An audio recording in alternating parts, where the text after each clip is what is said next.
आज़ाद हैं तेरे, बोल ज़ुबां अब तक तेरी। मैं कलाम और आप देख रहे हैं right way of knowledge channel, जहां पर हमने एक ऐसी इनिशिएटिव को स्टार्ट किया है जो हिडन लोगों को लेकर आएगी हम सभी लोगों के सामने। आई मीन टू से हिडन पीपल। तो जिस तरीके से हमने ये सीरीज़ लॉन्च करी थी और जिसका मकसद हमने रखा था डीमोटिवेशन से मोटिवेशन की ओर लेकर जाना, तो आप सभी लोग हमारे इस यूट्यूब चैनल पर बने हुए हैं, अपनी क्रियाएं प्रतिक्रियाएं हमारे यूट्यूब के चैनल के माध्यम से दे रहे हैं। मैं कोशिश करूंगा और आशा करता हूं कि आप सभी लोग अपने प्लीज़ डिटेल्स दे दो कि ताकि मैं आप लोगों के अंदर वट एवर यू हैव, तो मैं उसको एक्सप्लोर कर सकूं अपने यूट्यूब चैनल के माध्यम से और लोगों तक अच्छी चीज़ों को बता सकूं जो आप में ऑलरेडी मौजूद हैं। जो चलिए मुलाकात करते हैं मिस्टर कबीर सर से, जो उझानी में रहने वाले एक बहुत ही एक्चुअल में बहुत ही मैं कहूँगा अच्छे कर्म कर रहे हैं। क्योंकि इनकी जो एक एनजीओ है, ये सब वैसे बातें मैं ही बता दूंगा तो हमारे कबीर सर पर क्या बताएंगे, तो प्लीज़ मैं कबीर सर से खुद ही बात कहूँगा। तो सर कबीर सर प्लीज़ सबसे पहले आप अपने बारे में इंट्रोड्यूस करिए। जी, मैं कबीर अहमद उझानी से रहता हूँ। उझानी जन्म से ही रहता हूँ, मतलब यहीं पैदा हुआ हूँ, यहीं पैदा हुआ हूँ और यहीं काम है मेरा, यहीं घर है। अच्छा, सब कुछ यहीं करता प्रॉपर हूँ। आप उझानी के ही हैं? जी जी बिल्कुल यहीं मेरा। तो वैसे सर आपकी क्वालिफिकेशन वगैरह? जी, क्वालिफिकेशन मैंने इंटर तक किया है। अच्छा, आपने पढ़ाई क्यों नहीं करी वैसे? पढ़ाई होती है कुछ वजह छोटी छोटी, पढ़ाई की वजह। क्या वैसे आपका दिल नहीं लगता था पढ़ाई को, या कहीं नहीं ना नहीं, कहीं फाइनेंशियल पढ़ाई, कंडीशन की वजह से हाँ आपने? फाइनेंशियल कंडीशन कह सकते हैं उसके लिए, और कुछ जिम्मेदारियां वक्त से पहले आ गई इंसान जिसे को वो करने में मजबूर कर देती जो करना नहीं चाहता इंसान। इसलिए आगे नहीं बढ़ पाए। लेकिन हिम्मत बहुत है, ऊपर वाले ने बहुत हिम्मत दी है। तो जैसा कि आपकी एक एनजीओ भी है अलमदद के नाम से, और उझानी में ही वो अलमदद जो एनजीओ है आपकी रन कर रही है, तो उसके बारे में सर आप प्लीज़ विस्तार से बताइए कि ताकि हम और हमारी ऑडियंस आपकी एनजीओ के बारे में जान सके और अगर वक्त आने पे आपकी एनजीओ की मदद भी ले सके। जी, अलमदद एनजीओ मतलब नाम तो हमने इसे अभी दिया है, लगभग 1 साल पहले। पहले इसका कोई नाम नहीं था। मतलब ये कि इसको बनाने का जो जुनून पैदा हुआ वो हालात थे लॉकडाउन के पिछली साल वाले। पिछली साल जो हमने देखा कि सैकड़ों हज़ारों लोग नंगे पांव पैदल हज़ारों किलोमीटर से चले आ रहे होंगे, जिन्हें देख के शायद मैं समझता हूँ हर अच्छा इंसान, हर नरम दिल इंसान की आंखों में आंसू आ गए होंगे। हम लोगों ने जब देखा ये तो बड़ा दिल दुखा और लगा कि कुछ करना चाहिए। तो हमारे दोस्त हैं, उन्होंने मिलके थोड़े आपस में डिस्कशन किया थोड़े, क्योंकि बिना पैसे के तो कोई काम ना होता है। थोड़ा पैसा इकट्ठा किया और कुछ खाना बनवाया। अच्छा। 2-3 भगोने लगभग चावल के थे। हाँ। जो हमने वहाँ, जो लोग दिल्ली बम्बई और दूर दूर के शहरों से नंगे पैर पैदल चले आ रहे थे, जिनके साथ छोटे छोटे बच्चे थे, तब हमने उनके लिए किया और काफ़ी अच्छा लगा। मतलब अच्छा महसूस हुआ कि दिल को बहुत तसल्ली, बहुत सुकून मिला। शायद मैं इसी के लिए और फिर एक दिल में ये आया कि क्यों ना हम एक बैनर, एक नाम दे दें इसके लिए। तब हमने उसको अलमदद नाम दिया। अलमदद मतलब मदद करने वाले लोग। और तब से लेके आज तक लगभग 1 साल हो गई और हम लगातार कंटिन्यू हर महीने, फ़िलहाल अभी लॉकडाउन होने की वजह से घरों पे बैठे हुए हैं, वरना हम लोगों की मदद के लिए बहुत से काम करते हैं। जैसे नेकी की दीवार हमने चलाई, जिसमें जो भी गरीब हैं, जो जिनके पास इतने पैसे नहीं होते हैं कि वो अपने तन पे कपड़े पहन सकें सर्दियों के मौसम में, जर्सी जैकेट ये सारी चीज़ें, उसके लिए हमने एक नेकी की दीवार शुरू की, जिसमें काफ़ी मैं समझता हूँ हज़ारों लोगों ने अपनी ज़रूरतों को पूरा किया। काफ़ी लोगों ने मदद हासिल की। इसके अलावा हमने कई मेडिकल कैंप लगाए हैं, जिनमें गरीबों के लिए हम लोग फ्री दवाइयाँ, फ्री मेडिकल चेकअप ये सब मुहैया कराते हैं। आँखों के लिए कैंप भी लगाते हैं, जिसमें लोगों के लिए जो मान लो ऐसे लोग हैं कि आँखें कमज़ोर हैं और पैसे नहीं हैं कि चश्मे बनवा सकें, ऐसों के लिए हम चश्मे फ्री देते हैं। और भी बहुत से काम हैं जो हम लगातार कंटिन्यू कर रहे हैं। अच्छा। किसी को अगर पैसे से ज़रूरत है, अभी शायद 8-10 दिन पहले की बात है। कोई साहब बरेली में एडमिट थे जिनका एक्सीडेंट हुआ था और उनका एक पैर फ्रैक्चर हो गया था, और फ्रैक्चर होने की वजह से उनके पैर में क्या है कि वो पस पड़ गया था, मतलब अच्छा। क्या बोलते हैं उसको, मतलब एक तरीके से इन्फेक्शन हो गया था, जिससे उनके पैर को डॉक्टर काटना काटना पड़ रहा था। तब एनजीओ, हमारे एनजीओ की तरफ फ़ोन आया कि कोई सज्जन हैं जो उझानी के थे और उन्हें उनका ऑपरेशन होना है, ऑपरेशन में उनके पैर को काट के अलग करना है और खून की ज़रूरत है। तो मेरे साथी हैं मिस्टर अतीफ़ खान और सद्दाम हुसैन और मैं, हम 3 लोग फ़ौरन बरेली गए, जहां हमने उनको 3 यूनिट खून दिया। इसके अलावा भी हमारे अलमदद एनजीओ की तरफ से उनको 51,000 की माली इमदाद भी की गई, क्योंकि वो जो फैमिली थी वो काफ़ी मतलब गरीब थे, वही डेली कमाने खाने वाले। अब पैर का कटना और ये बहुत बड़ा खर्चा होता है ऐसे में, और इस टाइम क्या है कि सरकारी हॉस्पिटलों में तो कोई जगह नहीं, तो जो गरीब लोग हैं कहाँ जाएं। तो हम लोगों ने इस तरह मदद की। और भी काफ़ी, अभी लॉकडाउन है इसलिए हम लोग मतलब खामोश कह सकते हैं, खामोश बैठे हुए हैं, और काफ़ी काम है गरीबों के लिए हमने सोच रखे हैं। अच्छा। अभी हम ये शायद अगर अगले महीने में लॉकडाउन खुल जाता है पूरी तरीके से, तो हम एक जो लोग अपाहिज हैं, पैरों से कमज़ोर हैं, जो माजूर हैं चलने फिरने से, ऐसे लोगों के लिए बैसाखियाँ हैं, या वो जो वो होते हैं जिससे पकड़ के चलते हैं, वो वॉकर बोलते हैं, क्या बोलते हैं उसके लिए, बहुत सारे प्लान हम लोगों के पास हैं, ऑलरेडी क्रिएट कर लिए लॉकडाउन के अंदर के, ताकि जब लॉकडाउन खुले हाँ फ़ौरन हम अपने काम पे लग जाएं, फ़ौरन काम पे लग जाएं। और तो क्या ये एनजीओ में कितने लोग हैं लगभग आपके एनजीओ में? अभी एनजीओ में लगभग 1000 के आसपास लोग हैं। अच्छा, और कौन लोग हैं जो एक्टिव हैं बिल्कुल इस समय? कितने लोग हैं इनमें एक्टिव? अगर कहेंगे तो लगभग 100 के करीब लोग हैं जो एक्टिव हैं, कंटिन्यू, जो अच्छा, एक फ़ोन कॉल या एक मैसेज पे तैयार रहते हैं। और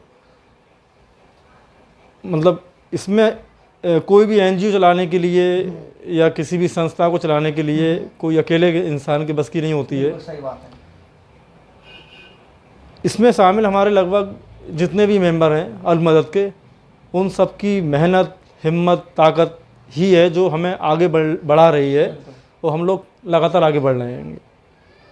कोशिश यही है कि हम बेहतर करें, और एक अपील भी हम करेंगे लोगों से, जो अच्छे लोग हैं, जो चाहते हैं कि हम अपनी तरफ से खिदमत खल्क में हिस्सा लें, मानव सेवा का हिस्सा बने, तो हमारे अलमदद एनजीओ जुड़ें।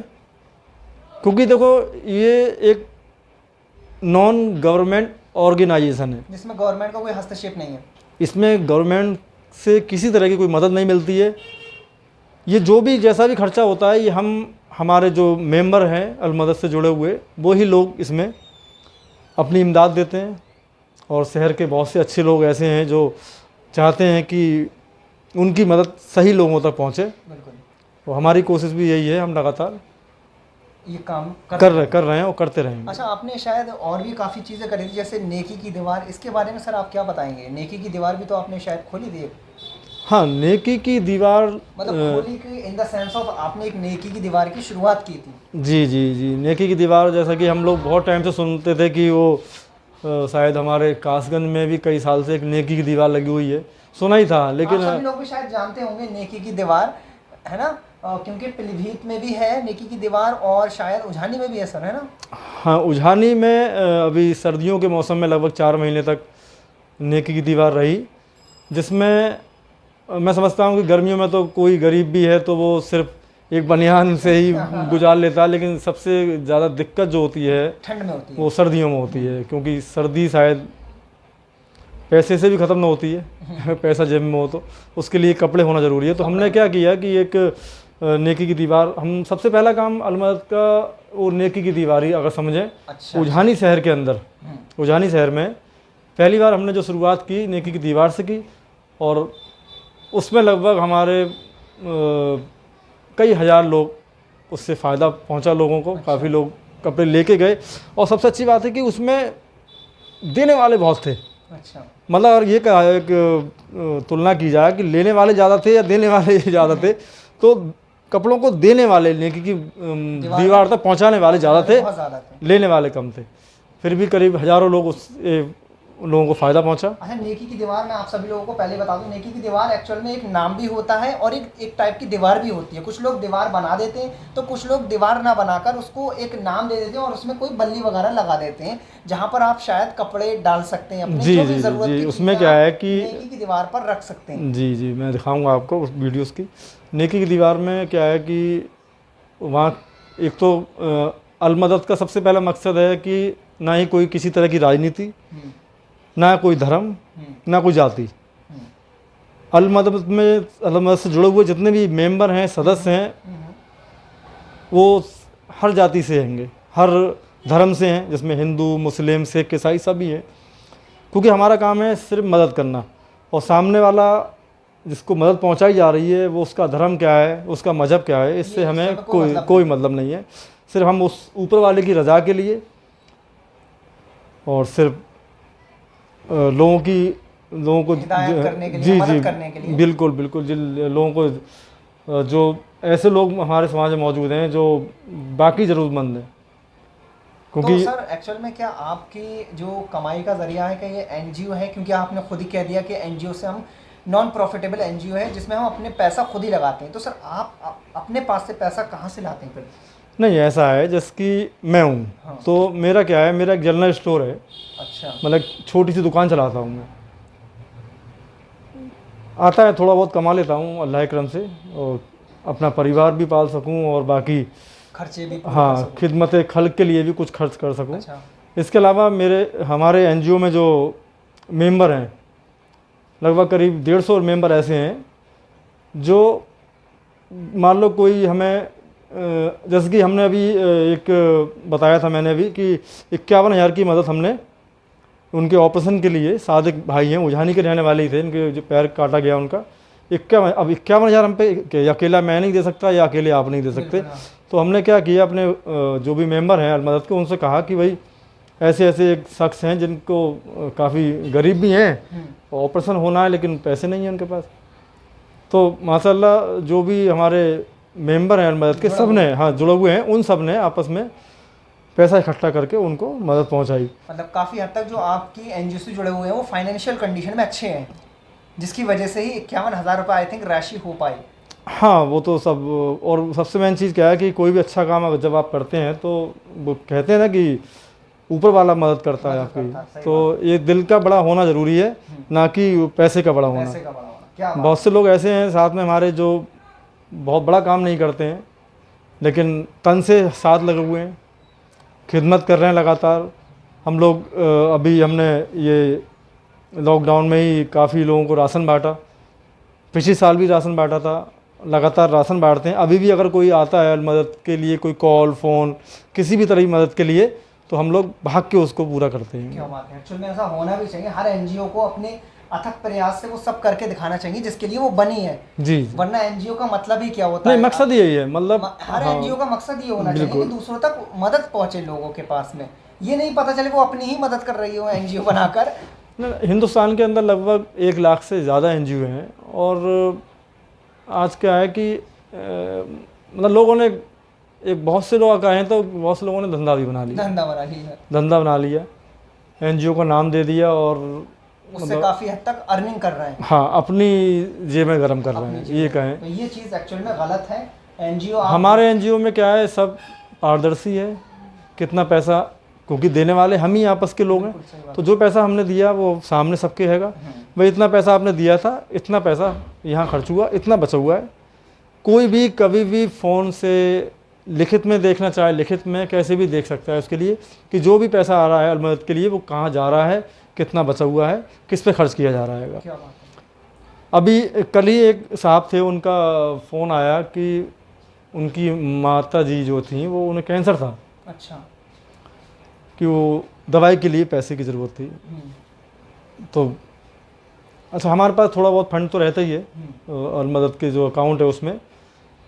तो जब उससे पूछा गया भाई कितना आपको ज़रूरत है पैसे की, तो उन्होंने बताया कि 5,000 रुपये की दवा 1 महीने की उनकी आ जाती है, देसी दवाई आती है। तो मैंने उनसे कहा भी कि मुझे वो पर्चा दे दो, मैं जितनी की भी आएगी मैं ला दूंगा 1 महीने की। तब उन्होंने कहा कोई देसी दवाई हो, शायद मुरादाबाद या कहीं से आती है। कोई बात नहीं, तो उन्होंने बताया 5,000 की आएगी, तो उनको फ़ौरन हमने 5,000 रुपये दे दिए। खैर हमारा जो करना था वो हमने किया, लेकिन जो अल्लाह को मंजूर होता है वो होता है। उनकी माताजी बच नहीं पाई, अच्छा, ख़त्म हो गई। तो खैर इस चीज़ का हम सभी लोगों को अफसोस है। हमें वो अफसोस हुआ, क्योंकि शायद हम तो कोई भगवान या अल्लाह नहीं है, सब कुछ ज़िंदगी मौत देने वाला वो हैगा। वही है वो जो हमारे बस का था, जो हम कर सकते थे वो हमने किया। लगातार एनजीओ हमारा काम कर रहा है और आगे भी करता रहेगा। जी बिल्कुल। क्या बात है। ऐसे ही एनजीओ और ऐसे ही लोगों से हम मुखातिब होते रहेंगे, मिलते रहेंगे, नई नई उम्मीद, नई नई किरणों को जगाते रहेंगे हमारे दिल में, सर के दिल में और आप सभी लोगों के दिल में। तो ज़्यादा से ज़्यादा इस वीडियो को शेयर करें, उन लोगों तक पहुंचाने का प्रयास करें जो आज सबसे ज़्यादा अपना टाइम स्पेंड कर रहे हैं वो चीज़ देखकर जिनसे उनका कोई लाभ नहीं होने वाला है। जी जी। तो कोशिश करिए अपने वर्जन को चेंज करने के लिए, अपनी थिंकिंग के प्रोसेस को अच्छा बनाने के लिए। चलता हूँ इसी आशा के साथ कि जल्दी ही मुलाकात होगी एक नए चेहरे के साथ में with hidden people. Thank you, जय हिंद और जय भारत।